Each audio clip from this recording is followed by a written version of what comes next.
నేను అబ్బాయిలు కూడా ఒక మాట చెప్పదలుచుకుంటున్నాను నాన్న. నాన్న మీరు ఏం చేస్తున్నది ఒక 10 నిమిషాలు ఆలోచించండి డాడీ. కాలేజీలకెళ్తున్నారు, లేనిపోని చెడు హ్యాబిట్లు నేర్చుకుంటున్నారు. మీ తల్లిదండ్రులు చాలా బాధ పెడుతున్నారు. ఆ తర్వాత ప్రేమలని, పెళ్ళిళ్ళని చేసుకుంటున్నారు.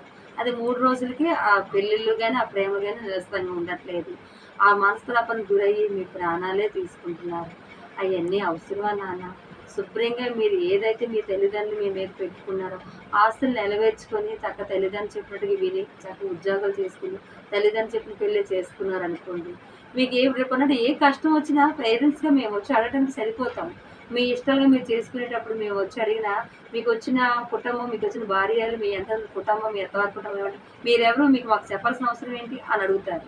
అలాంటప్పుడు మేము వాళ్ళకి ఆన్సర్ చెప్పలేం కదా నాన్న.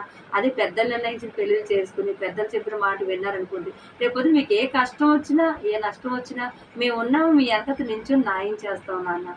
ఒక్కసారి మీరేసిన ఈ తప్పటడుగులు ఎన్ని జీవితాలు ఆరిపోతున్నాయో, ఎంతమంది బాధపడుతున్నారో ఒకసారి అర్థం చేసుకోండి నాన్న. ఇటు మీదకైనా మారండి తండ్రి. ఇటు మీదకైనా మారి మీ తల్లిదండ్రులకు మీరు సంతోషపెట్టడానికి, తర్వాత లోకంలో, సమాజంలో ఒక పేరు, ఒక మర్యాద, గౌరవం తెచ్చుకోవడానికి ట్రై చేయండి నాన్న.